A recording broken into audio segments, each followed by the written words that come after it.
Hi అండి. ఈరోజు clove beans, లవంగా బీన్స్, టమాటా కర్రీ అండి. కొంచెం ఆయిల్ వేసాను, దాని కొంచెం తాలింపు గింజలు,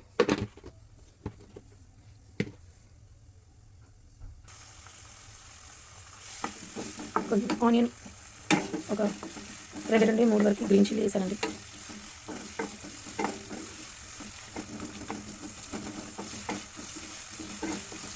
కొంచెం మంచిగా వేగాలండి.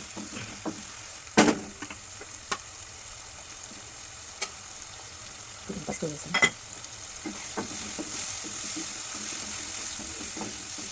క్లవ్ బీన్స్ ఒంటికి చాలా మంచిదండి. దీనిలో మంచిగా పోషకాలు ప్లస్ డి విటమిన్ అలాంటివి కూడా ఉంటాయండి. యాక్చువల్లీ నేను మా స్మాల్ గార్డెన్లో కట్ చేశాను కాకరకాయ క్లవ్ బీన్స్. సో ఏది క్లవ్ బీన్స్ కుకింగ్ చేస్తున్నాను. సో అప్పుడైతే వేరే వాళ్ళ టెరెస్ గార్డెన్లో చూసి సో ఈ బీన్స్ ఎక్కడ దొరుకుతాయి అని చెప్పేసి అనేదాన్ని. బట్ ఒకలాగా టెరెస్ గార్డెన్ వాళ్ళ దగ్గర నుండి ఆ క్లవ్ బీన్స్ సీడ్స్ సంపాదించాను. ఇప్పుడు అవి ముదిరిపోయి ఎక్కడంటే అక్కడ ఇప్పుడు వేరే తొట్లలో కూడా పడిపోయి ఆటోమేటిక్గా అవే ఒక 5-6 మొక్కలు వచ్చాయండి. ఇంకా ఫస్ట్ టైం ఒక ½ కేజీ వరకు వస్తే మా సిస్టర్కి, ఆ తర్వాత వస్తే మా మమ్మీకి ఇచ్చాను. సరే ఇంకా ఇప్పుడు ఈసారిగా మనం కూడా కుకింగ్ చేసుకుందామని చెప్పి ఈసారి నేను కుకింగ్ చేస్తున్నాను. అంటే అంతకుముందు గార్డెన్లో కోసం వెజిటేబుల్స్ అన్నీ ఆల్రెడీ ఇంట్లో నేను కుకింగ్ చేస్తూనే ఉంటానండి. సో వాళ్ళకి కూడా మన గార్డెన్ ఆర్గానిక్ వెజిటేబుల్స్ టేస్ట్ అనేది ఎలా ఉంటుందో చూపిద్దామని చెప్పేసి.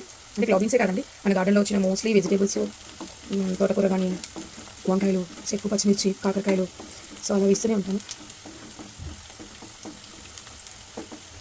ఎందుకంటే ఒకసారి వెజిటేబుల్స్ ఎక్కువ వస్తాయి కదండి, ఎక్కువ కూడా మనం పెట్టుకొని ఫ్రిడ్జ్లో పెట్టుకుని అదంతా వేస్ట్. ఎప్పటికప్పటికి మనం ఫ్రెష్గా కోసుకొని కట్ చేసుకొని కుకింగ్ చేసుకుంటే ఆ టేస్టే వేరే ఉంటుంది. ఓకే అండి, ఇప్పుడు క్లవ్ బీన్స్ని నేను ఇలాగ చిన్న చిన్న ముక్కలుగా కొంచెం పొడుగ్గా అలాగా ఇష్టంగా కట్ చేసి పెట్టేశాను. బట్ టేస్ట్ అయితే చాలా సూపర్గా ఉంటుంది, చాలా చాలా బాగుంటుంది. అంటే ఈ పీస్ మనం కట్ చేసుకుంటున్నప్పుడు మనకి వంకాయలు అయితే కొంచెం ఎట్లాగా నల్లపడతాయో అలాగా నల్లపడతాయండి. టెన్షన్ పడాల్సిన అవసరం లేదు. అది నార్మల్. ఎందుకంటే మనం చేతి నుండి కట్ చేసేటప్పుడు కూడా వీటి కొంచెం పాలు అనేవి వస్తూ ఉంటాయి. ఆ చేతికంతా బంకగా యాజ్ మన గార్డెన్లో మనం దొండకాయలు వస్తుంటే కూడా సేమ్ అట్లనే పాలు రావు, కానీ ఒకలాంటి బంక ఫీలింగ్ వస్తుంది కదా.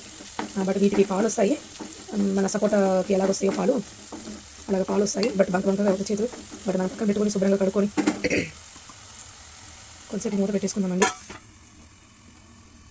ఓకే అండి, ఒకసారి చూద్దాం. దీంట్లో కొంచెం పర్పుల్ కలరు లాంగ్ బీన్స్ కూడా ఉంటే వేసాను, 2.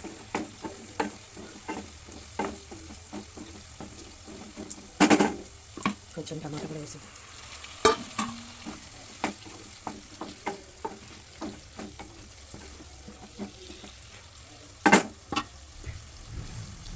సాల్ట్ కూడా వేద్దామండి. నేను పింక్ సాల్ట్ వాడతాను. పింక్ సాల్ట్ అయితే చాలా మంచిది.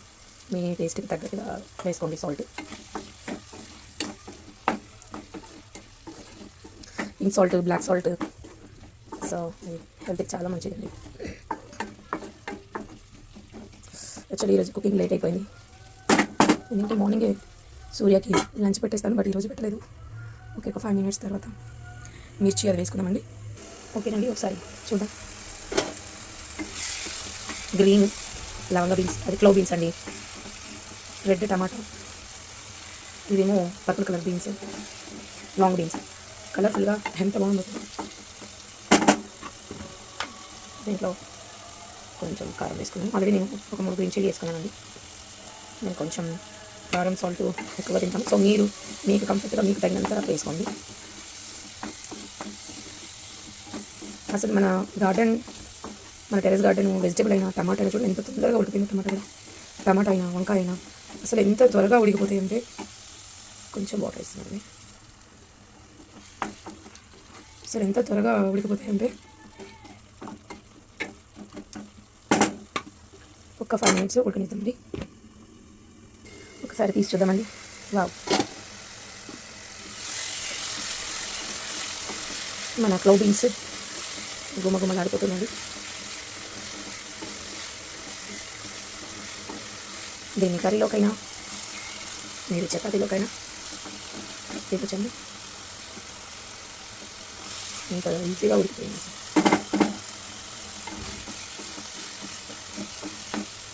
ఎంతైనా మన గార్డెన్ మన చేతితో మనం పండించుకొని, మనం కోసుకొని, మనం కుకింగ్ చేసుకుంటే ఆ హ్యాపీనెస్సే వేరు, ఆ టేస్టే వేరండి.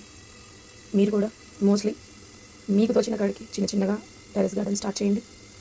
ఎలాంటి మందులు కొట్టని ఆర్గానిక్ ఫుడ్ని తినండి. నేను కూడా ఈరోజు మా క్లవ్ బీన్స్ కర్రీ టేస్ట్ చేసి నెక్స్ట్ వీడియోలో మీ అందరికీ చెప్పండి. బాయ్.